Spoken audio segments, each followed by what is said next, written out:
चलिए, तो data types के बारे में हम समझते हैं। तो different kinds of data types हमारे पास अवेलेबल है। तो क्या क्या है? इंटीजर्स है पाइथन की यदि हम बात करें, स्ट्रिंग है, लिस्ट, टपल, डिक्शनरी। हाँ, डरिएगा नहीं, धीरे धीरे हम आगे बढ़ेंगे तो धीरे धीरे मजा आएगा। अभी तो हो सकता है आपको ये लगे कि यार सर ये तो सब पढ़ चुके हैं ना। तो इत्मीनान रखिए, कई नई चीजें भी हमें जानने को मिलेगी, बहुत सारी। तो हम एक एक करके समझते हैं अभी। तो सिंपल है, व्हाट इज इंटीजर? तो इंटीजर्स का मतलब क्या होता है? वैल्यू ऑफ 0 to 9, जो भी एक एलिमेंट बनता है आपका 0 to 9 तक की वैल्यू का combination. So element of 0 to 9, combination of 0 to 9, वो इंटीजर होता है। और विदाउट कोट लिखा जाता है इसे, ना।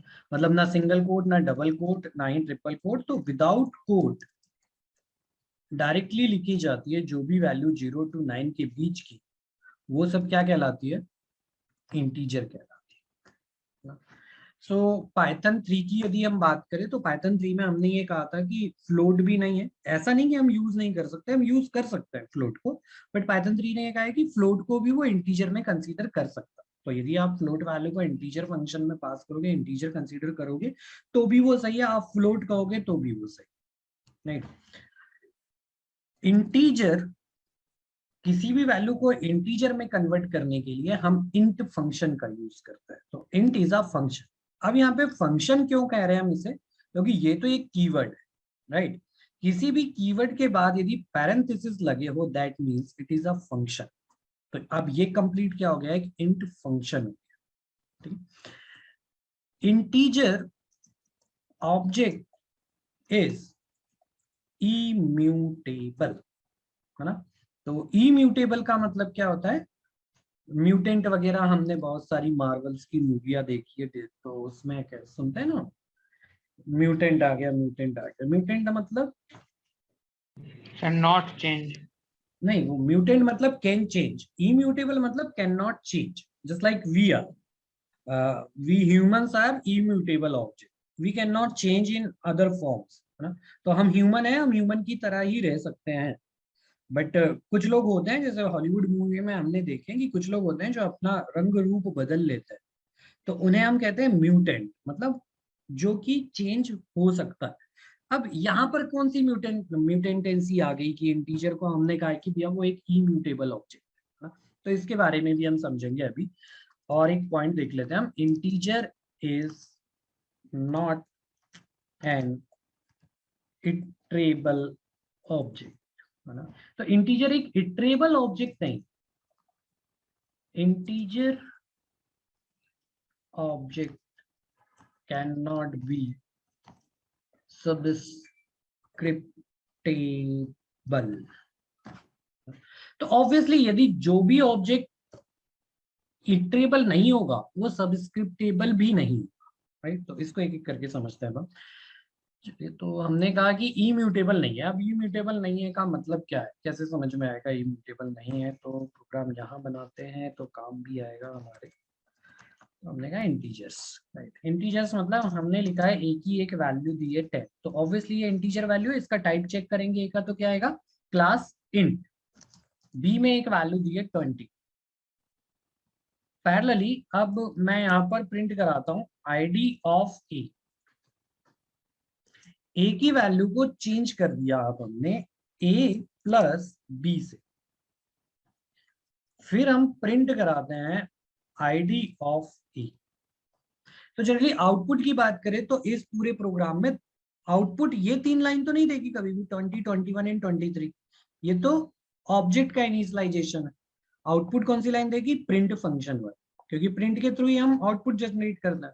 तो दो आउटपुट जनरेट होंगे, एक ए की वैल्यू 10 की आईडी हमें देगा, और एक हमें 23 में जो एक नया ए जनरेट हुआ है उसकी आईडी देगा। तो हम py फाइल का नेम है हमारे data types dot P Y. तो यहाँ पर यदि हम देखें तो हमें दो अलग अलग आईडी मिल रही है। ये जो आईडी है ना, तो ये वाली जो आईडी है, ये आईडी है जनरली किसकी, इस 10 की। और ये जो आईडी है ये है ए प्लस बी के बाद, मतलब 10 प्लस 20 के बाद जो ए की वैल्यू 30 होती है उसकी। राइट। बट दोनों ऑब्जेक्ट यदि आप देखो तो ऑब्जेक्ट क्या है दोनों के, दो ए। तो जनरली ऑब्जेक्ट इंटीजर टाइप का है ना ये ए, लेकिन जैसे ही आप इसकी वैल्यू चेंज करते हो ये अपना घर छोड़ देता है। ऑब्वियसली यदि आईडी चेंज हुई है मीन्स उसका मतलब क्या है कि उसने उस मेमोरी ब्लॉक को छोड़कर वो किसी दूसरे मेमोरी ब्लॉक में चला गया। तो यदि हम इसको कुछ इस तरीके से समझे कि जब हमने कहा था ना कि जब डेटा स्टोर होता है कहीं मेमोरी में, तो वो कुछ इस तरीके से होता है कि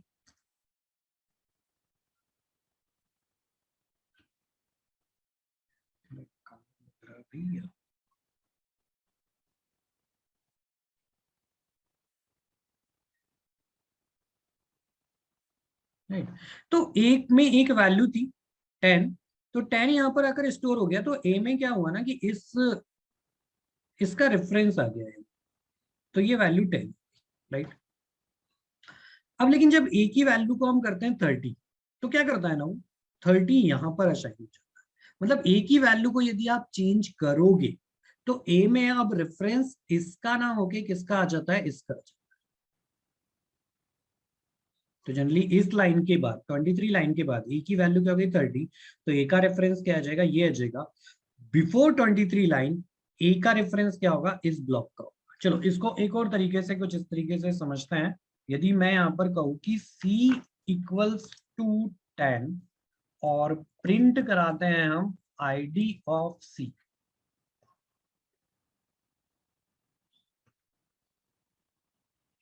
अरे भैया जी बंद कर दिया क्या हमने, command prompt cd g drive।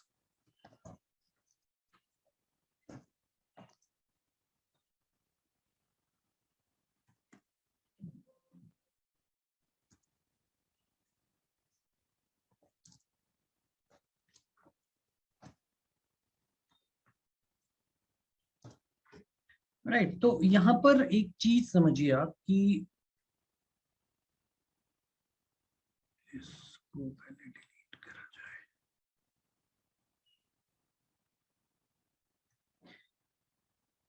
यहाँ पर एक आईडी आ रही है, एक आ रही है 40,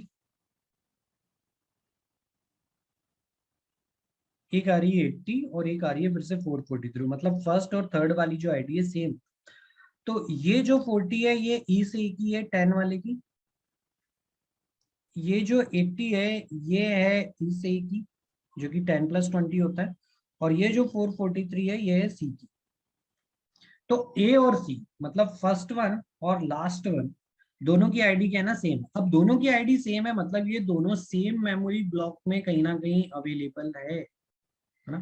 तो ये कहाँ अवेलेबल है, सेम मेमोरी ब्लॉक में अवेलेबल है। मतलब जब हमने ए की वैल्यू 10 असाइन करी और हम एक नया ऑब्जेक्ट बनाते हैं सी इक्वल्स टू 10, तो पाइथन हमने कहा है कि बहुत ही ज्यादा मेमोरी इफिशिएंट, मेमोरी को मैनेज बहुत अच्छे से करती है। हमने शुरुआत में पढ़ा था इंट्रोडक्शन में। तो वो क्या करता है जब वैल्यू 10 आ रही है तो वैल्यू 10 के लिए नया ब्लॉक नहीं बनाती है। क्यों, क्योंकि उसे पता है कि जब वैल्यू 10 के लिए मेरे पास ऑलरेडी एक ब्लॉक में वैल्यू 10 अवेलेबल है, तो क्यों ना मैं इस सी को भी इसी ब्लॉक का रेफरेंस दे दूं, क्योंकि वैल्यू तो सेम है ना। तो इसीलिए हम कहते हैं integer is immutable object. Immutable का मतलब जैसे ही आप उसकी वैल्यू को चेंज करोगे वो अपना घर छोड़ के नई जगह पे चला जाता है। मतलब चेंज नहीं होगा, ये 10 10 ही रहेगा हमेशा इस पर्टिकुलर आईडी एड्रेस पर, ये अपने आप को नहीं बदलेगा। बदलना है तो वो रीअसाइन होगा और नए ऑब्जेक्ट में जाएगा। राइट। तो ये होता है immutability, means object can not change at there on memory location. तो ऑब्जेक्ट खुद के मेमोरी लोकेशन पर कभी भी चेंज नहीं होगा। यदि आप चेंज करोगे तो वो एक नया ऑब्जेक्ट क्रिएट करता है। राइट। अब हमने एक पॉइंट और लिखा है यहाँ पे कि integer is not an iterable object. अब इटरेबल ऑब्जेक्ट का मतलब क्या ना, इटरेट करना या इटरेबल होने का मतलब क्या होता है कि वी कैन ब्रेक इट, हम उसे तोड़ सकते हैं। जस्ट लाइक मैं कहूँ कि यहाँ पर एक कॉन्टेक्ट नंबर हमारे पास, ऑब्वियसली कॉन्टेक्ट नंबर का टाइप चेक करेंगे तो ये इंटीजर होगा। अगर मैं कहूँ कि कॉन्टेक्ट नंबर के मुझे 0 इंडेक्स की वैल्यू प्रिंट कर, राइट, तो प्रोग्राम जनरली अभी रन होगा तो एरर दे, एरर क्या आएगा, int object is not subscriptable. क्यों? क्योंकि हमने लिखा ना int object can not be subscriptable, उसको सब्सक्रिप्टेबल नहीं कर सकते। सब्सक्रिप्टेबल करने का मतलब हम तोड़ नहीं सकते, मतलब अपने आप में ये जो इंटीजर वैल्यू होती है अपने आप में संपूर्ण होती है, हम इसको ब्रेक कर कर अलग अलग यूज नहीं कर सकते, इसलिए ये क्या होते हैं, इटरेबल ऑब्जेक्ट होते हैं। तो इस तरीके से हम यूज नहीं कर सकते, राइट। चलो एक प्रोग्राम बनाते हैं सिंपल। हमने कहा कि num1 इक्वल्स टू, यूजर से हमने इनपुट किया, enter first number, num2 equals to input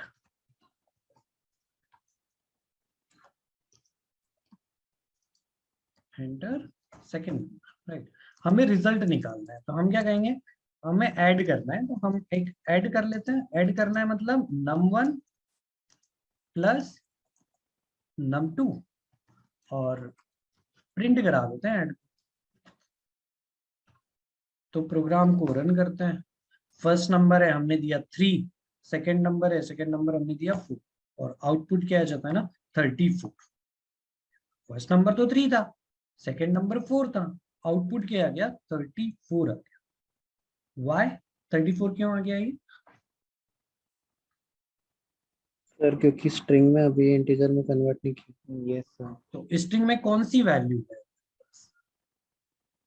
number 1 और 2। नंबर 1 और Number नंबर 2। तो हम एक कंक्लूजन क्या निकाल सकते हैं इससे, मतलब एक फाइनल थ्योरी बाय हमें, डिफॉल्ट, हाँ बाय डिफॉल्ट स्ट्रिंग होता है वो। क्या, किसका क्या? हाँ सही जा रहे हो, थोड़ा इनपुट और आगे जाओ। का इनपुट फंक्शन।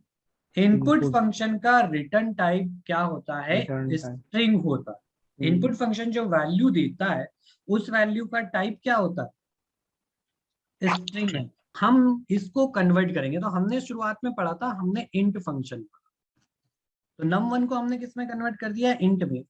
सेम num2 को भी किस में कन्वर्ट कर देते हैं, हम इंट में कन्वर्ट कर देते हैं। अब यदि हम प्रोग्राम रन करेंगे तो एप्रोप्रिएट रिजल्ट हमें मिलेगा। तो फर्स्ट नंबर हमने दिया 3, सेकंड नंबर 4, तो 3 + 4 क्या आ जाता है ना 7 आ जाता है, राइट। अच्छा जी, अगर मैं इसको, ठीक है मैं इसको प्लस ही रहने दो।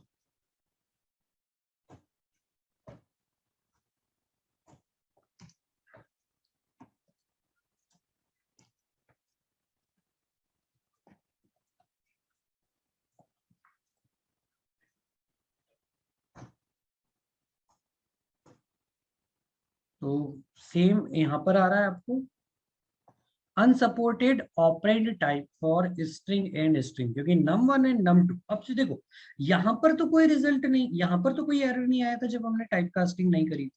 टाइप कास्टिंग करने का मतलब है एक डेटा टाइप से दूसरे डेटा टाइप में कन्वर्ट कर, क्योंकि प्लस यूज करा तो प्लस कॉन्केट कर, बट माइनस यूज कर रहे हैं हम num1 के साथ, और num1 कैसी वैल्यू है, स्ट्रिंग टाइप की वैल्यू, क्योंकि अभी हमने टाइप कास्टिंग नहीं करी, उसको चेंज नहीं करा। तो स्ट्रिंग वैल्यू के साथ हम माइनस ऑपरेटर या माइनस या हाइफन का यूज नहीं कर सकते हैं, तो अनसपोर्टेड ऑपरेंड है स्ट्रिंग के लिए।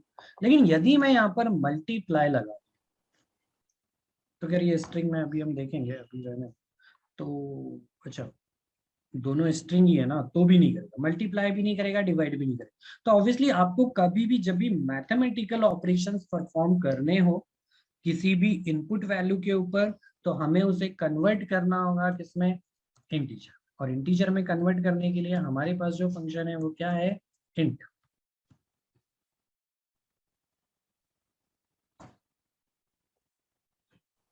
अब ये रूल जो है ये तो हमें पता होना चाहिए क्या, कि ये कैसे सॉल्व होता है, राइट। ये तो हम मैथ्स में बचपन से पढ़ते आए कि यदि हम इसकी बात करें तो ये सॉल्व कैसे होता है। तो सबसे पहले इनर मोस्ट पैरेंथेसिस सॉल्व किया जाता है। तो इंट का एक पैरेंथेसिस ये रहा, राइट। तो सबसे पहले क्या सॉल्व होगा, ये सॉल्व, राइट। अब इसके अंदर भी देखें तो हमारे पास एक और पैरेंथेसिस है ये, तो फिर ये सॉल्व होगा। ये सॉल्व होगा मतलब सबसे पहले यूजर से इनपुट लिया जाएगा। तो जनरली क्या होगा ना, सबसे पहले वो इंट के अंदर स्ट्रिंग में 10 लिखा होगा, क्योंकि इनपुट जो रिटर्न करता है वो स्ट्रिंग रिटर्न करता है। फिर इस 10 को किस में कन्वर्ट करेगा, ये इंटीजर में, और फिर कहाँ असाइन करेगा, num2, num2 का रेफरेंस देगा फिर उसको, राइट। तो जब इस तरीके से आपको स्टेटमेंट्स मिले तो सबसे पहले इनर मोस्ट पैरेंथेसिस सॉल्व होता है, देन आगे बढ़ते जाता है। सेम है ना, जैसे हमने लिखा कि यहाँ पर a plus B multiply c minus D, तो सबसे पहले क्या सॉल्व होगा, c माइनस डी, ये वाला पैरेंथेसिस, देन उसके बाद ये b into C minus D का जो भी रिजल्ट आ रहा है वो, देन उसके बाद a plus B into C minus D का जो रिजल्ट आ रहा है।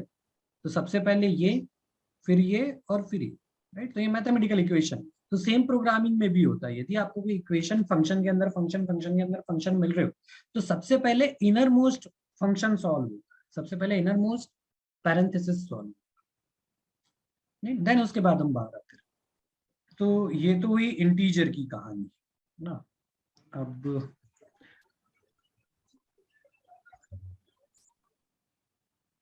तो इंटीजर में कन्वर्ट करने के लिए हमारे पास इंट है। सेम आप फ्लोट फंक्शन का भी यूज कर सकते हैं, फ्लोट फंक्शन भी अवेलेबल है हमारे पास अभी भी। अब बात करते हैं स्ट्रिंग की। What is a string? String का मतलब क्या होता है, any value input, any value character written between single quote, double quote, triple double quote and triple single quote called as string। तो कोई भी वैल्यू जो कि single quote, double quote, triple double quote, triple single quote के अंदर लिखी होगी वो स्ट्रिंग कहलाती है।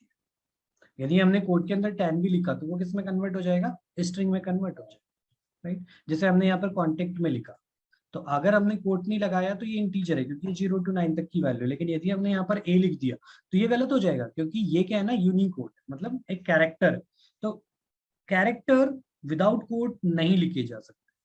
विदाउट कोट सिर्फ क्या लिखा जाएगा, इंटीजर लिखा जाएगा 0 to 9 तक की वैल्यू। 0 to 9 तक की वैल्यू के बाद जितनी भी वैल्यूज है उसे आप किसके अंदर लिखेंगे, as a single quote, double quote, triple quote, double quote या ट्रिपल सिंगल कोट, राइट। तो अब एक एक करके समझते हैं ना। इसके बाद हम यदि क्या स्ट्रिंग में कन्वर्ट करने के लिए किसी भी वैल्यू को हम str फंक्शन का यूज करते हैं। String is an immutable object. Same integer की तरह ही है, क्या आता है, immutable object. But if you want to change value it will reassign. वो क्या होगा, एक नया ऑब्जेक्ट बन जाए, वो सेम ऑब्जेक्ट के सेम मेमोरी लोकेशन पर वैल्यू को चेंज नहीं करेगा। String is an iterable object। String क्या है ना, एक iterable object है, means we can iterate it, we can break it. तो हम लूप वगैरह परफॉर्म कर सकते हैं स्ट्रिंग के ऊपर। String uses slicing. तो स्ट्रिंग के साथ हम स्लाइसिंग ऑपरेटर यूज कर सकते हैं। तो सबसे पहले चलो समझते हैं स्ट्रिंग कैसे हम जस्टिफाई करते हैं। तो string any value, just like हम कहें कि यहाँ पर जेंडर लिखा है, तो जेंडर हम लिखते हैं डबल कोट्स में, हमने लिखा सिर्फ एम। हमने दिया यहाँ पर सिटी नाम से एक ऑब्जेक्ट बना रहे हैं, सिटी हमने लिखा भोपाल, राइट। तो एनी वैल्यू, जैसे अब मैं मान के चलता हूँ, मैंने लिखा यहाँ पे एज। एज हो सकता है कि मैं दे रहा हूँ स्ट्रिंग के अंदर ना, तो ये क्या कहलाएगी। अब एज कभी भी स्ट्रिंग में नहीं दी जाएगी, क्योंकि हर साल एज बढ़ाने के लिए फिर हमें चेंज करने की जरूरत ना पड़े, तो हम ऐसा इंटीजर ले लेते हैं उसे। बट यदि हम कहें कि डेट ऑफ बर्थ है, तो डेट ऑफ बर्थ है तो ऑब्वियसली आपको क्या देनी होगी ना, उसको एक इंटीजर फॉर्म में देनी, मतलब स्ट्रिंग के फॉर्म में देनी। क्योंकि यदि आप 11-/07/2000 लिखोगे तो ये सबको डिवाइड कर दे और डिवाइड करके एक रिजल्ट ला दे। तो हम इसको किस में देते हैं ना, डबल कोट्स के अंदर या सिंगल कोट्स के अंदर पास कर। अब मुझे ना अपने बारे में लिखना है, तो अबाउट, तो मैं क्या लिखता हूँ ना, hello I am Nilesh, I live in Bhopal, right. उसके बाद एंटर प्रेस करते हैं, आई एम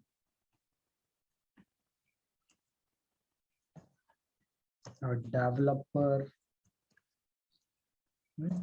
फिर एंटर करते हैं, I am a trainer, right. और प्रिंट करा देते हैं हम यहाँ पर किसको, अभी सिंपल अबाउट को प्रिंट करा देते हैं। तो प्रोग्राम पर जाते हैं, लेकिन उसके पहले प्रोग्राम इसको कमेंट करते हैं, नहीं तो ये हमें पूछते रहेगा बार बार, इस लाइन की जरूरत नहीं है।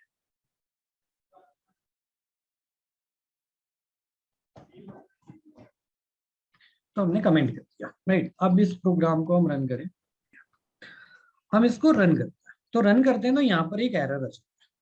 अब देखो पाइथन ना बहुत अच्छी है, पाइथन हमें लाइन बाय लाइन एरर देती है।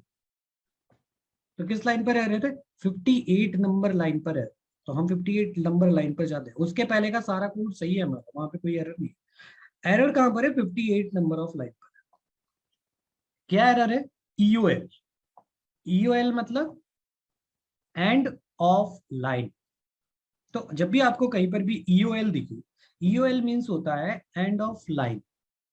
सो अब देखो ये इंडिकेशन भी बता रहे हैं कि यहां पर है, ये जो कैप दिख रही है, कैरेट दिख रहा है, इस कैरेट का मतलब इस पॉइंट पर है। क्या कह रहा है, end of line while scanning string literals, मतलब स्ट्रिंग लिटरल है ना, हमने लिटरल के बारे में पढ़ा था, तो ये स्ट्रिंग लिटरल है। तो स्ट्रिंग लिटरल जब एंड होता है तो वो डबल कोट से एंड हो जाना चाहिए, तो ये क्या है, सिंटेक्स एरर।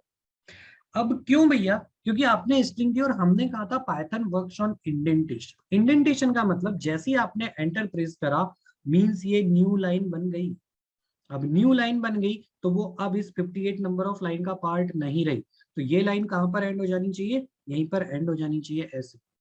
बट हमें तो अबाउट लिखना है, और अबाउट के अंदर मल्टीपल लाइन हो सकती है, राइट। तो पाइथन में जब भी आपको मल्टी लाइन स्ट्रिंग लिखनी हो तो आप यूज करेंगे ट्रिपल डबल कोट का या फिर ट्रिपल सिंगल। तो ट्रिपल डबल कोट से हम स्टार्ट करें, उसके बाद आप जितनी भी लाइन लिखना चाहे लिखते जाइए। यहाँ पर इंडेंटेशन कब एंड होगा, जब उसे क्लोजिंग ट्रिपल डबल कोट्स मिल जाएंगे। तो अब ये कोड विदाउट एरर हमें अबाउट का कंटेंट प्रिंट कर देगा, राइट। अगर आप ट्रिपल डबल कोट यूज नहीं करना चाहते तो ट्रिपल सिंगल कोट यूज कर लीजिए। तो दोनों यूज करे जा सकते हैं फॉर मल्टी लाइन स्ट्रिंग को जस्टिफाई करने के लिए। तो जब भी आपको मल्टी लाइन स्ट्रिंग देनी हो तो आप यूज करिए ट्रिपल सिंगल कोट या ट्रिपल डबल कोट का। आप किसी भी एक सिंगल लाइन स्ट्रिंग को डबल कोट से या सिंगल कोट से जस्टिफाई कर सकते हो, इसमें कोई फर्क नहीं पड़ता ना। तो जैसे सी में हम कहे तो कैरेक्टर के लिए हम सिंगल कोट का यूज करते हैं और स्ट्रिंग के लिए हम डबल कोट का यूज करते हैं। बट पाइथन में ऐसा कुछ नहीं है, हमने यहाँ पर एक कैरेक्टर को भी डबल कोट में पास किया और एक स्ट्रिंग को भी सिंगल कोट में पास किया हुआ, राइट। बिल्कुल कर सकते हैं बैकस्लैश एन, बट कितने बैकस्लैश एन यूज करोगे आप। यदि मुझे एक पूरा ब्लॉग लिखना है तो ब्लॉग के अंदर हो सकता है ना 50 पैराग्राफ, 50 पैराग्राफ में हर पैराग्राफ में भी 4-4 5-5 लाइन मुझे अलग अलग देनी है, तो वहां पर बहुत सारे बैकस्लैश एन रहेंगे, लिखने में बहुत ज्यादा दिक्कतें हो जाती है। आपको सोचना पड़ेगा बैकस्लैश एन देना है, बैकस्लैश एन, तो वो हम आगे देखेंगे। बट हम अभी स्ट्रिंग की बात कर रहे हैं, तो स्ट्रिंग मल्टी लाइन स्ट्रिंग लिखनी है तो आप क्या यूज करते हैं यहाँ पर, ट्रिपल सिंगल कोट या ट्रिपल डबल कोट्स का यूज करेंगे, राइट। ओके, अब यदि हमने कहा कि चलो सेम हम यही कहते हैं कि प्रिंट हम आईडी ऑफ अबाउट चेक कर लेते हैं और अबाउट की वैल्यू को अब चेंज कर देते हैं कि वी आर नॉट एप्लीकेबल, अभी मुझे अपने बारे में कुछ नहीं पता। तो अब print ID of about check करता है।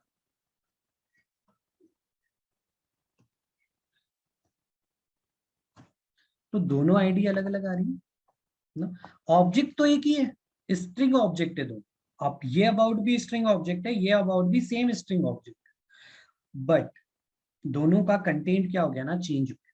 तो अब क्या हुआ, ये 016 मेमोरी ब्लॉक पर था 58 नंबर लाइन का अबाउट, लेकिन जैसे ही आपने वैल्यू चेंज करी तो वो सेम एड्रेस पर वैल्यू को चेंज नहीं करता है, वो एक नया एड्रेस जस्टिफाई कर देता है, मतलब वैल्यू को रीअसाइन कर देगा। तो we can not update string on it on place. String की खुद के बेस एड्रेस पर कभी भी हम चेंजेस अप्लाई नहीं कर सकते।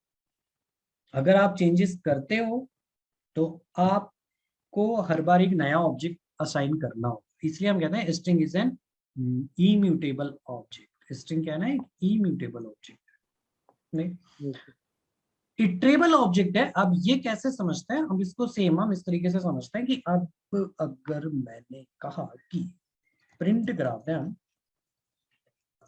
सिटी का 0 इंडेक्स, है ना, तो जनरली स्लाइसिंग ऑपरेटर को यूज करने के लिए हम स्क्वायर ब्रैकेट का यूज करते हैं। उसके बाद पाइथन में स्लाइसिंग होती है दो तरीके से। अब स्लाइसिंग होने का मतलब क्या है, नहीं, तो हम यदि स्ट्रिंग स्लाइसिंग की बात करें,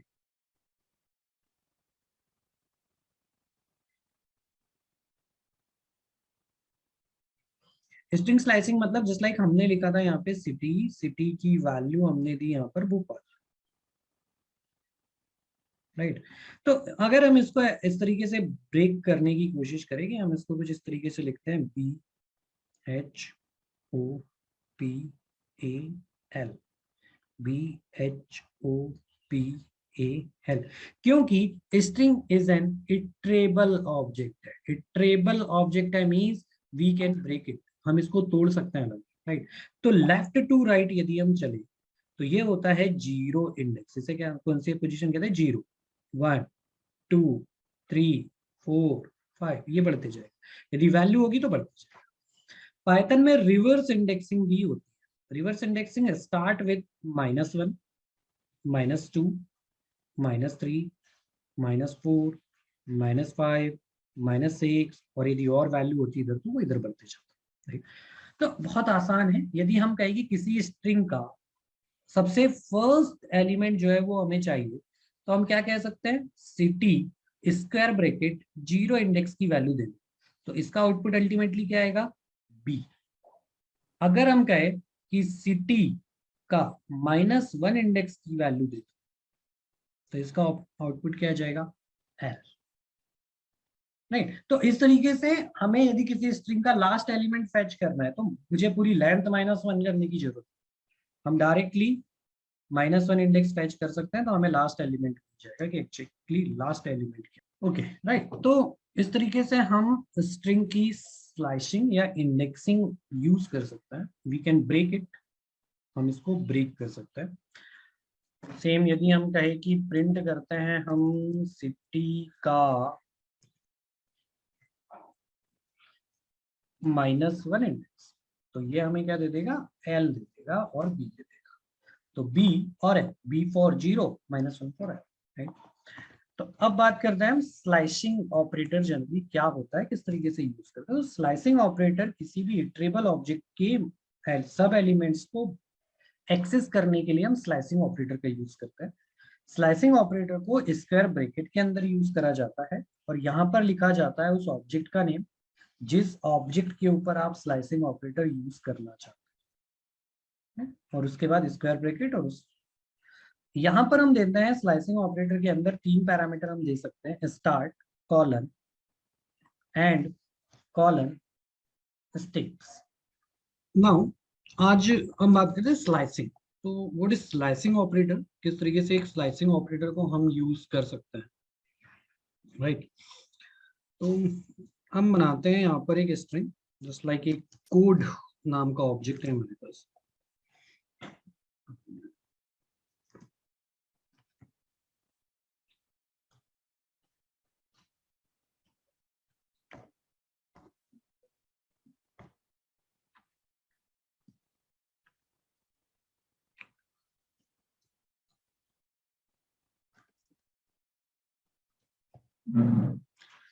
तो जनरली देखा होगा आपने भी, कभी भी कोई लाइसेंस प्रोडक्ट परचेज करते हैं या कोई लाइसेंस हम लेते हैं तो वहां पर हमें एक प्रोडक्ट की मिलती है, एक प्रोडक्ट कोड मिलता है। तो कोड कुछ एक अल्फा न्यूमेरिक कीवर्ड होते हैं उसके बारे में ना। तो हमने ये एक एग्जांपल लिया क्योंकि एक स्ट्रिंग है।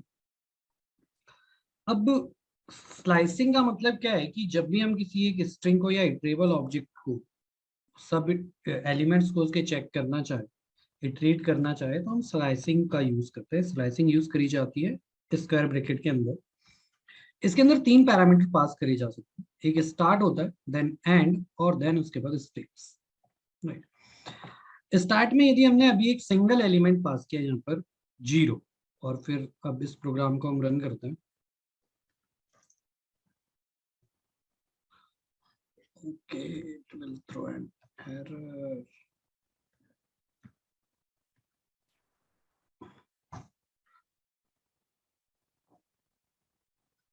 तो क्या मिल गया हमें? ए। ओके, इसके पहले यहाँ पर लगा देते हैं डेट, आज है 25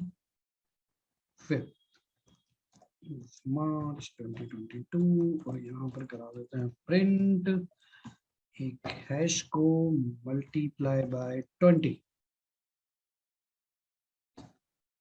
तो इस लाइन के बाद हमारा ये कोड रहा और इसका आउटपुट आया प्रिंट का कितना? ए। तो इसका 0 इंडेक्स का एलिमेंट जो है उसको क्या डिनोट करा उसने? 0 से, और वो आउटपुट में शो कर दिया।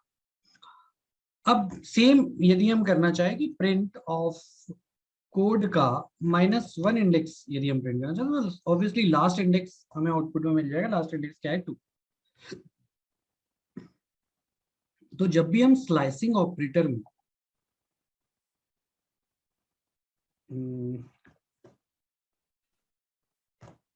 अच्छा, स्लाइसिंग ऑपरेटर की एक और खासियत है, slicing operator take integer values as index. तो जनरली इन्हें क्या कहते हैं? हम इंडेक्स कहते हैं। तो ये 0 क्या है? एक इंडेक्स है किसकी? पर्टिकुलर इस स्ट्रिंग ऑब्जेक्ट की। तो इस स्ट्रिंग ऑब्जेक्ट की 0 इंडेक्स की वैल्यू को फेच करने का काम करता है ये। तो slicing operator takes integer value as index, तो इसे क्या कहते हैं? हम इंडेक्स वैल्यू। और इंडेक्स वैल्यू हमेशा किसके फॉर्म में होती है? इंटीजर के फॉर्म में। तो सेम ये -1 जो हम reverse indexing right hand side से स्टार्ट करते हैं, तो -1 की वैल्यू क्या देती है उसने? अगर हम कभी भी स्लाइसिंग ऑपरेटर में सिर्फ सिंगल इंडेक्स देते हैं, means return index value, right. जो भी इस पर्टिकुलर इंडेक्स पर जो भी वैल्यू होगी वो उस वैल्यू को रिटर्न कर देगा। अगर हमने कहा obj 0:5, that means 0 is starting index, 5 is ending index, right? So 0 से स्टार्ट कर कर हमेशा कहां तक चलता है? एक रूल होता है फिर इसमें, एंडिंग इंडेक्स -1। ये लगभग हर प्रोग्रामिंग लैंग्वेज में जहां पर भी आप एंडिंग इंडेक्स दोगे वो -1 तक आपको वैल्यू देगा, क्योंकि आपने 0 से स्टार्ट किया होता है। तो ये स्टार्टिंग इंडेक्स हो गई और ये क्या होगी? एंडिंग इंडेक्स होगी।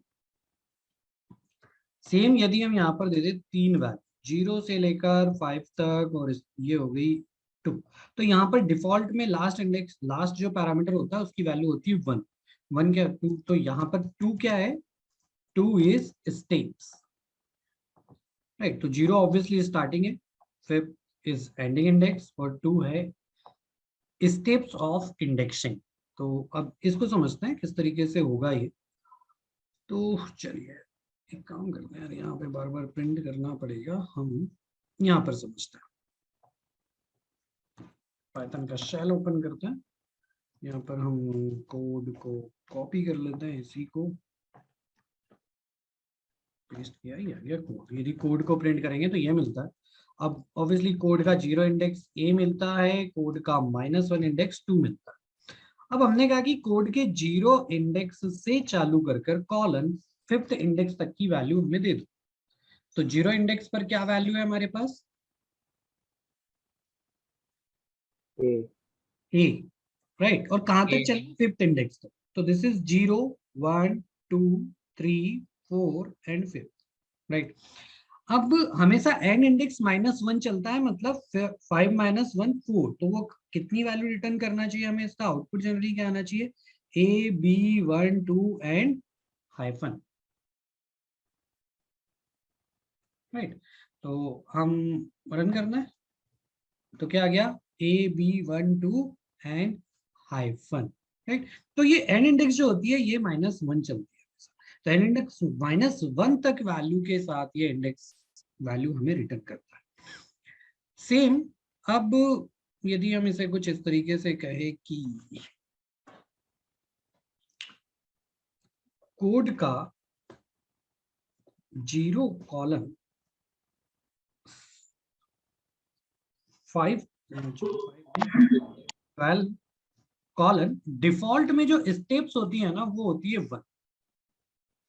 तो डिफॉल्ट स्टेप्स की वैल्यू क्या होती है? 1। यदि हम इसको कुछ इस तरीके से कहें कि 0 से लेकर 3 तक, 0 से 3 तक मतलब 0 1 एंड 2, ए बी 1, 3 वैल्यू वो रिटर्न करेगा विद स्टेप 1। तो क्या आउटपुट हो जाएगा? A B 1, right. अगर हम इसको कुछ इस तरीके से कहें कि कोड का 0 इंडेक्स से लेकर 10 इंडेक्स तक 1 की स्टेप में, तो आउटपुट ये आता है। लेकिन हम इसको यदि ऐसा कहें कि 0 इंडेक्स से लेकर 10 इंडेक्स तक steps they the 2, that means अब जो 0 के बाद स्टेप आ रही थी 1 को काउंट करता था, देन 2, तो +1 का इंक्रीमेंट होता था इंडेक्स वाइज टिल 10, 10 मतलब 9th इंडेक्स तक। लेकिन अब कितने का इंक्रीमेंट होगा? 2 का, मतलब 0 के बाद +2 कहां पर जाएगा? 2 + 2 4, मतलब आउटपुट क्या आना चाहिए? वह ए 1 हाइफन D4, A1-D4, A1-D4। तो मीन्स ये क्या करता है? स्टेप्स का मतलब हर जो इंडेक्स इंक्रीमेंट हो रही है स्टार्टिंग टू एंड में, वो डिफॉल्ट 1 से होती है यदि आप कोई भी पैरामीटर पास नहीं करते हैं तो। लेकिन यदि हम चाहें तो हम स्टेप्स पास कर सकते हैं। तो हमने स्टेप्स कितने की दी थी? 2 की। तो 0 के बाद वो 1 लेता था, लेकिन 0 के बाद अब +2 लेगा, फिर उसके बाद +2 लेगा, देन उसके बाद फिर +2, देन उसके बाद फिर +2। अब इसके बाद यहाँ पर कोई एलिमेंट नहीं है तो वो उसको रिटर्न नहीं करेगा, right? तो ये इस तरीके से स्टेप्स काम आती है हमारी। अब इसके बाद तो ये स्लाइसिंग ऑपरेटर है, हम आगे और भी देखते जाएंगे। अब बात करते हैं कुछ फंक्शन की, क्या क्या फंक्शन हम यूज करते हैं। तो एक होता है भैया, स्ट्रिंग में कन्वर्ट करने के लिए हम str फंक्शन का यूज करते हैं। किसी भी ऑब्जेक्ट की लेंथ निकालने के लिए हम len फंक्शन का यूज करते हैं इन पाइथन। तो यदि हम कहें कि len ऑफ कोड, तो कितनी आ गई? 19। तो ये len क्या है? एक फंक्शन पाइथन का जो किसी भी एक ऑब्जेक्ट की लेंथ निकाल कर देता है। मैंने यदि यहाँ पर कहा 1 2 3 4 5 6 7 8 9, if I am using len of con, what will be output? क्या आउटपुट आएगा यहाँ पर? कौन किस टाइप का ऑब्जेक्ट है? इंटीजर क्लास का ऑब्जेक्ट है। यदि हम कहें यहाँ पर कि टाइप ऑफ कौन चेक करते हैं, तो ये इंटीजर क्लास देता है। और इंटीजर क्लास के अंदर len नाम से कोई भी मेथड या फंक्शन क्रिएट है ही नहीं, राइट। तो इंटीजर की कभी भी आप लेंथ नहीं निकाल सकते हैं, क्योंकि वो एक इटरेबल ऑब्जेक्ट नहीं है, उसको सबस्क्रिप्टेबल नहीं किया जा सकता है। तो ये बात हमेशा हमें याद रखनी है, राइट। तो ये एरर देता हमें।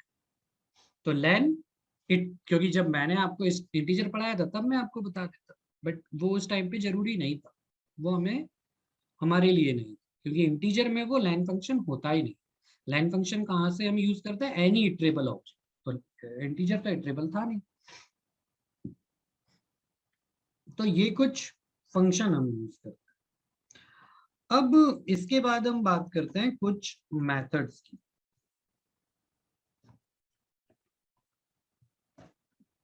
अब मेथड्स क्या होता है ना, मेथड्स और फंक्शन में ज्यादा डिफरेंस नहीं होता, बट मेथड्स हमेशा किसी ना किसी ऑब्जेक्ट के साथ एसोसिएटेड होकर चलती है। तो किस तरीके से लिखा जाता है, और किसी भी ऑब्जेक्ट का नेम, ऑब्जेक्ट मींस क्या हो सकता है, code, code is an object. तो कोड डॉट जो भी मेथड आप यूज करना चाहते हैं उस मेथड को आप यहाँ पर लिख सकते हैं। तो चलो, मेथड मतलब क्या होता है, जैसे कि डायरेक्टली हम फंक्शन को इस तरीके से यूज करते हैं, ऑब्जेक्ट देते हैं इस पैरेंथेसिस के अंदर, तो दिस इज फंक्शन। मेथड का मतलब होता है ऑब्जेक्ट लिखा जाता है सामने, और उसके बाद उस पर्टिकुलर ऑब्जेक्ट क्लास के हिसाब से उस मेथड को यूज करा जा सकता है। ठीक है, तो हम अब कुछ मेथड्स के बारे में समझते हैं। हम मानकर चलते हैं हमारे पास कोड है, कोड डॉट काउंट, क्या काउंट करना है हमें, 1।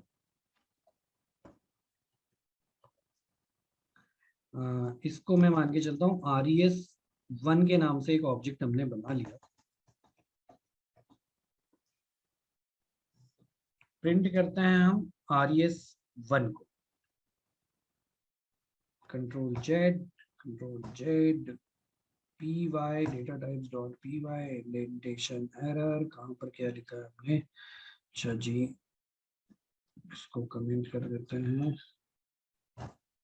तो ओके, नॉट एन इशू। उसके पहले एक चीज और समझ लीजिए आप, दो चीजें हैं तो जो जनरली पूछ ली जाती है कभी कभी। Two arithmetic operator can be used with string। दो अर्थमेटिक ऑपरेटर स्ट्रिंग के साथ यूज करे जाते हैं, कौन कौन से, एक होता है एडिशन, जो कि अर्थमेटिक में क्या होता है, एडिशन, एडिशन मींस प्लस की यदि हम बात करें, प्लस अर्थमेटिक में क्या होता है, एडिशन, लेकिन यहाँ पर कैसा ऑपरेटर हो जाता है, कॉन्केटिनेशन, राइट। एक होता है एस्ट्रिक, एस्ट्रिक मल्टीप्लीकेशन के लिए यूज होता है, मल्टीप्लाई करता है, अर्थमेटिक ऑपरेटर है वहां पर, लेकिन यहाँ पर किस तरीके का ऑपरेटर बन जाता है, ये रिपीटेशन। तो ये स्ट्रिंग को क्या करता है, जनरली रिपीट करता है। जस्ट लाइक हम यदि यहाँ पर हम देखें कुछ कि हम यहाँ पर सिंपल प्रिंट कराना चाहते हैं, किसको प्रिंट कराना चाहते हैं, हम हैश को 10 टाइम्स प्रिंट कराना चाहते हैं, तो क्या लिखना होगा, 1 2 3 4 5 6 7 8 9 10, 1000 बार कराने हो तो 1000 हैश लिखने पड़ेंगे, बहुत लेंथी हो जाएगा, नहीं लिख सकते ऐसे अपन, बहुत हलाल है। हम एक हैश लिखते हैं, मल्टीप्लाई बाय 20 करते हैं, तो ये मल्टीप्लाई, राइट। बट स्ट्रिंग है ना, इसके सामने ऑब्जेक्ट क्या है, ये स्ट्रिंग है, तो स्ट्रिंग के साथ अगर आप कोई भी इंटीजर दोगे तो वो इस पर्टिकुलर स्ट्रिंग को इतने टाइम्स रिपीट कर, तो यदि अब हम कोड को रन करें तो यहाँ पर क्या आ गया ना, ये 20 टाइम्स इसने हैश को क्या कर दिया, रिपीट कर दिया। तो स्ट्रिंग में आप जो भी देना चाहे वो दे सकते हैं, जस्ट लाइक यदि हम कहेंगे स्टार हैज स्टार, तो यहाँ पर एक इस तरीके से ये प्रिंट कर देगा, 20 को कर देते हैं 10 टाइम्स, क्योंकि वो कंप्लीट एक स्ट्रिंग है, तो ये 10 टाइम्स उसने इसको प्रिंट कर दिया एक पैटर्न को। तो ये इस तरीके से रिपीटेशन ऑपरेटर होता है। अब यहाँ पर हम बात करते हैं मेथड्स की। तो स्ट्रिंग, क्योंकि कोड एक स्ट्रिंग टाइप का ऑब्जेक्ट है, तो उसकी एक मेथड होती है काउंट। काउंट किसको करना चाह रहे हैं हम, कि पर्टिकुलर कोड नाम की स्ट्रिंग में 1 कितने बार आया है। तो मैं इसको यहां से उठाकर यहाँ रख लेते हैं, राइट। तो कोड में 1 कितने बार आया है, 1 एंड 2, तो कितने बार रिटर्न कर रहा है हमें, 2, राइट। तो किसी भी स्ट्रिंग में किसी सब स्ट्रिंग को चेक करने के लिए हम यूज करते हैं काउंट मेथड का। तो कितने बार आ गया, ये 1 टाइम आया, इसने 1 रिटर्न कर दिया, ठीक है। इसमें यहाँ पर हम एक और एग्जांपल ले सकते हैं, जस्ट लाइक एक बायो नाम का एग्जांपल है, I am John,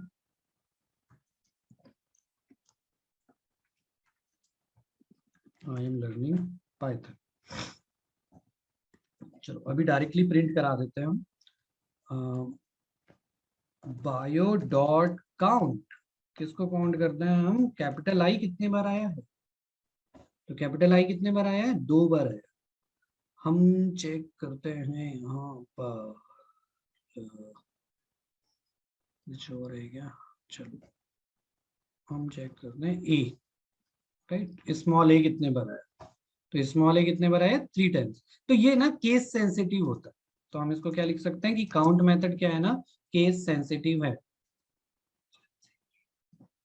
case sensitive मतलब यदि आपने स्मॉल ए कहा तो वो सिर्फ स्मॉल ए काउंट करेगा, कैपिटल ए कहा तो सिर्फ वो कैपिटल ए काउंट करेगा। जस्ट लाइक हमने यहाँ पर दिया था कैपिटल आई, तो वो कितना रिटर्न करता है? 2। लेकिन यदि हम यहाँ पर देते हैं स्मॉल आई तो वो कितना रिटर्न करेगा? 1, क्योंकि स्मॉल आई कितने बार आया है? 1 टाइम आया, राइट। तो ये केस सेंसिटिव होती है काउंट मेथड, जो कि आपको जो रिटर्न करती है आउटपुट। तो जनरली हम काउंट की थ्योरी क्या लिख सकते हैं, डेफिनेशन क्या लिख सकते हैं कि काउंट रिटर्न्स सब string occurrence value from given string. तो गिवन स्ट्रिंग में से किसी भी सब स्ट्रिंग की कितने बार वो ऑक्यूर हुई है वो रिटर्न करता है। तो हम ये भी लिख सकते हैं पैरेलली कि रिटर्न टाइप जो होता है वो क्या होता है इसका? इंटीजर। तो काउंट मेथड क्या रिटर्न करती है आपको? जो भी आ रही है इसमें जो वैल्यू आ रही है वो जनरली किस टाइप की आ रही है? इंटीजर टाइप की आ रही है। ये 2 1, राइट। तो ये हर बार काउंट हो रही है, तो ये क्या दे रहा है? इंटीजर वैल्यू रिटर्न करता है काउंट मेथड। तो आप इस तरीके से हम काउंट कर सकते हैं, राइट। अब कोड डॉट लोअर, किसी भी स्ट्रिंग को लोअर केस में कन्वर्ट करने के लिए हम लोअर मेथड का यूज करते हैं। तो वो कोड में जो वैल्यू थी वो कैपिटल लेटर में थी, बट अब वो किस लेटर में होगी? लोअर केस लेटर में होगी। तो किसी भी स्ट्रिंग को आप लोअर केस अपर केस में कन्वर्ट करना चाहे तो हम लोअर मेथड का यूज करते हैं। सेम यदि हम कहें कि कोड डॉट अपर, तो ये अपर केस में कन्वर्ट कर देगा। तो ऑब्वियसली वो अपर केस में ही है, तो हम थोड़ा सा चेंज करते हैं यहाँ पर, डी को स्मॉल रख देते हैं, ई को स्मॉल रख देते हैं, तो अब ये प्रॉपर हम दे देगा, राइट। तो किसी भी स्ट्रिंग को आप अपर केस या लोअर केस में कन्वर्ट करना चाहे तो सिंपल मेथड है हमारे पास अपर, उस पर्टिकुलर स्ट्रिंग का रेफरेंस। तो string dot upper method, string dot lower method, तो ये लोअर केस में कन्वर्ट कर देगी। चलिए अब बात करते हैं हम स्लाइस। तो कोड डॉट स्ट्रिंग। चलो अब क्या होता है ना कि हमने यूजर से उसका नेम मांगा, तो यूजर इक्वल्स टू हम देते हैं इनपुट। तो user enter your user name या एंटर योर नेम, हम यूजर से उसका नेम मांग रहे हैं ताकि हम डेटा एंटर यूजर का नेम डेटाबेस में स्टोर करा सके। तो हम अभी बात करते हैं कि हमने यूजर का नेम मांगा और प्रिंट कराते हैं लेन ऑफ यूजर। प्रोग्राम को रन किया, एंटर ऑफ यूजर नेम। अब क्या होता है ना प्रोग्रामिंग में या कभी भी जब एक्चुअल में आप डेवलपमेंट करें उस टाइम पर एक चीज हमेशा याद रखनी है हमें, we can not control user. हम यूजर को कंट्रोल नहीं कर सकते। कैसे? कि यूजर को यहाँ नाम देना था, वो तो मनमोजी इंसान है, यहाँ पर स्पेस दबाया, यहाँ पे अपना नाम दिया और फिर भूल गया और फिर एंटर कर दिया। तो जनरली उसकी लेंथ कितनी आ रही है यूजर की? 42, बट एक्चुअल में यूजर का नेम कितना है? 4 कैरेक्टर का है, बट मेमोरी में स्पेस कितना लेगा? वो 42 कैरेक्टर का लेगा, राइट। तो क्या होता है ना ये जो अननेसेसरी स्पेसेस होते हैं ये यूजर देता है, कभी कभी मर्जी से देता है। तो एक चीज हमें हमेशा याद रखनी है कि we can not control user, but we can control value given by user. तो यूजर को कंट्रोल करते ही नहीं, जो वैल्यू यूजर ने हमें दी है ना हम उसको कंट्रोल कर सकते हैं, इतनी फेजिबिलिटी हमारे पास है। तो यूजर को कंट्रोल करने जाओगे वो उल्टा ही करेगा, आदत होती है उसकी। उसने कहा है कि 8 कैरेक्टर की लेंथ का आपको पासवर्ड डालना, नहीं बनाते 2-3 बार जब तक मनमानी ना कर ले ना अपनी, उसके बाद ही हम सही पासवर्ड एंटर कर दें कि एक अपर केस लेटर, एक स्पेशल कैरेक्टर और एक डिजिट और एक अल्फाबेट के साथ हमें कुछ बनाना है। तो पहले 1-2 बार हम करेंगे मनमानी, उसके बाद हम एक्चुअल में जाते हैं, राइट। तो हम उसके इनपुट को कंट्रोल कर सकते हैं, यूजर को कंट्रोल नहीं कर सकते। तो यूजर ने नेम दिया तो इसकी लेंथ क्या जाएगी भैया, 42 की लेंथ जाएगी। तो ये तो दिक्कत है। तो क्या करें हम, इसमें यूज करते हैं फिर यूजर डॉट स्ट्रिप मेथड का, मतलब ऑब्जेक्ट डॉट स्ट्रिप मेथड का। तो स्ट्रिप मेथड जनरली क्या करती है आपके, हम यदि इसको एक नया ऑब्जेक्ट में स्टोर कर ले और फिर प्रिंट लाइन ऑफ ओबीजे करते हैं, तो यूजर ने अपना नेम दिया, वो कुछ इस तरीके से था भाई साहब, उसने नेम दिया तो पहले जो लेंथ आ रही थी वो आ रही थी 21, लेकिन उसके बाद लेंथ कितनी आती है 4, जो एग्जैक्ट उसके कैरेक्टर की लेंथ के बराबर है। तो इसके लिए यूज करते हैं हम स्ट्रिप। स्ट्रिप मेथड शुरुआत के और बाद के दोनों व्हाइट स्पेसेस को रिमूव करती है, मतलब लेफ्ट साइड से भी और राइट साइड से भी। किसी भी सेंटेंस में सेंटेंस के बाद जो भी कंटिन्यूअसली व्हाइट स्पेस आ रहे होते हैं वो सभी को रिमूव करने का काम करती है, from left side and from right side, right. इसके अलावा इसकी 2 मेथड और होती है, OBJ dot obj1 equals to user dot L strip. तो जनरली ये सिर्फ लेफ्ट साइड के व्हाइट स्पेसेस को रिमूव करेगी, और यदि हम यूज करते हैं यूजर डॉट आर स्ट्रिप तो ये सिर्फ राइट साइड के व्हाइट स्पेसेस को रिमूव करेगी। तो यदि हम यहाँ पर प्रिंट करा ले लाइन ऑफ obj1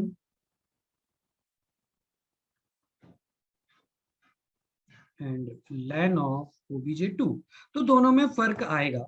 जैसे शुरुआत की हम यदि बात करें, हमने यहाँ पर नाम दिया था सैम और एंटर किया, तो एक्चुअल में उसकी लेंथ कितनी होती है 3 विथ स्पेस 18, विथ स्पेस कितनी हो रही है 18। स्ट्रिप मेथड को अप्लाई करने के बाद लेंथ कितनी आती है 3। तो व्हाइट स्पेसेस शुरुआत के लेफ्ट साइड से और राइट साइड से दोनों हटा दिए। एल स्ट्रिप मतलब लेफ्ट साइड के व्हाइट स्पेसेस रिमूव करे, तो उसके बाद ये कैरेक्टर और उसके बाद जितने भी स्पेस यूजर ने दिए थे वो होते हैं 9। अगर राइट साइड से स्पेसेस हटाते हैं तो कैरेक्टर विथ लेफ्ट साइड के स्पेसेस मिलाकर कितनी होगी, राइट।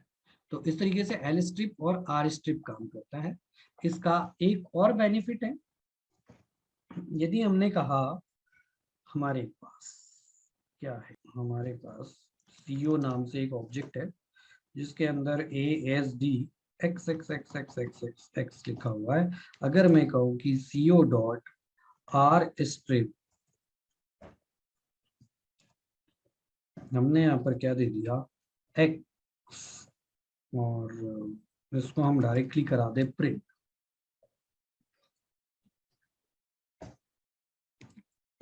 तो यहाँ पर अब सिर्फ क्या बचा ए एस डी, राइट। तो ये क्या करता है, इस पर्टिकुलर ऑब्जेक्ट में राइट साइड से आप जो भी कंटिन्यूअस कैरेक्टर को रिमूव करना चाहते हो तो आप उस कैरेक्टर का रेफरेंस भी यहाँ पर दे सकते हो। तो जनरली इस पर्टिकुलर स्ट्रिंग में ASD, तो राइट साइड में से हमें क्या हटाने थे, एक्स जितने भी थे वो सारे के सारे एक्स हटाने थे, तो वो एक्स हमने हटा। तो यहाँ पर उसके बाद क्या बचता है, जो भी बचता है वो आउटपुट यहाँ पर उसने प्रिंट कर दिया, तो क्या बचता है ASD बचता है। तो ये इस तरीके से हम आर स्ट्रिप का यूज करते हैं। यहाँ पर नेम नाम से एक ऑब्जेक्ट बनाते हैं, नेम हमने लिखा जॉन सीना।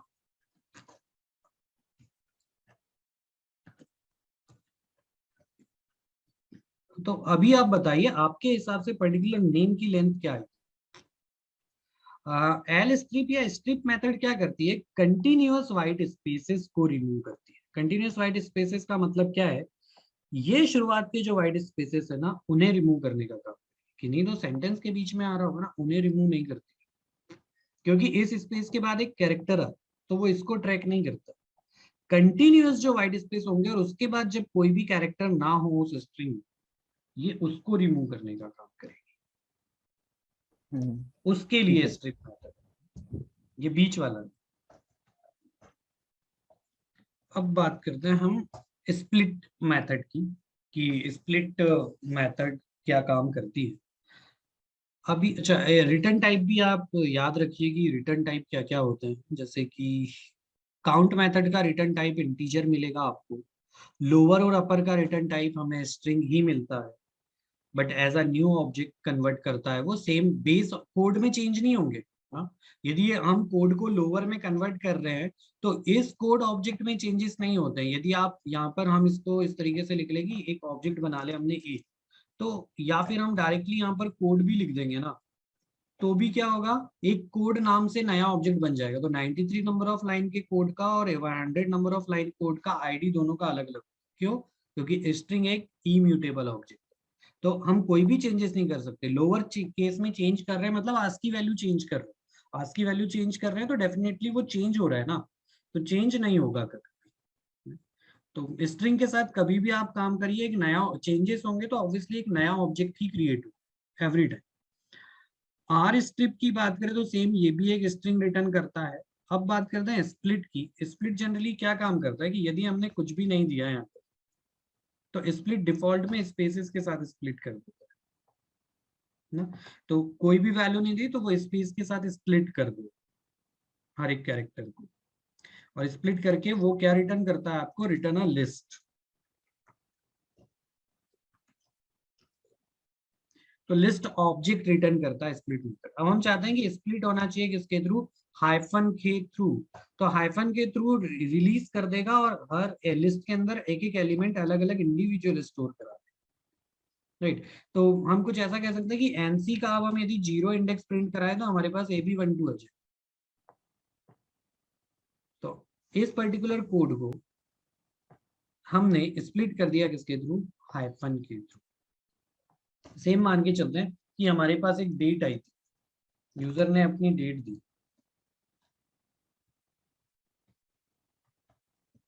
हम चाहते हैं डेट डॉट स्प्लिट करना, स्प्लिट वाया, हम यहाँ पर मान लेते हैं इसका नाम दे दिया हमने DMY।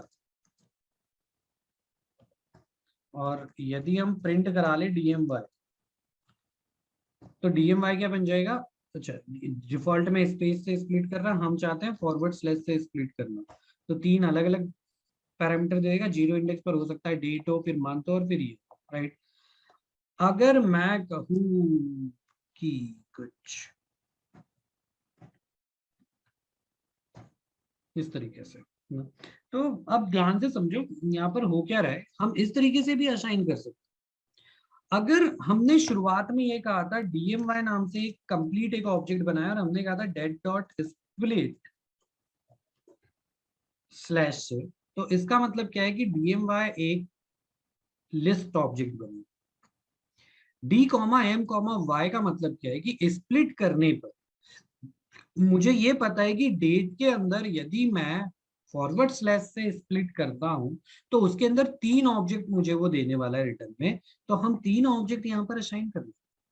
तो डी में क्या होगा ना, फॉरवर्ड स्लैश के सबसे पहले वाली वैल्यू आ जाती है, देन सीक्वेंस वाइज 07M में चला जाएगा और 2010 डी में चला जाएगा। तो आपके पास डेट, मंथ और ईयर सेपरेट हो गए अलग अलग, आपको कुछ और करने की जरूरत नहीं। फिर DMY को आप अपने तरीके से मैनिपुलेट करना चाहते हैं, नई डेट बनाना चाहते हैं, हमारा पैटर्न ये है कि हम M plus forward slash D plus forward slash Y, तो हम MDY के फॉर्मेट में डेट को स्टोर करना चाहते हैं, तो हम MDY के फॉर्मेट में स्टोर करें। तो डेट हमारे पास किस में जाती है, फिर MDY जो यूजर ने हमें DMY, तो आसान है ना।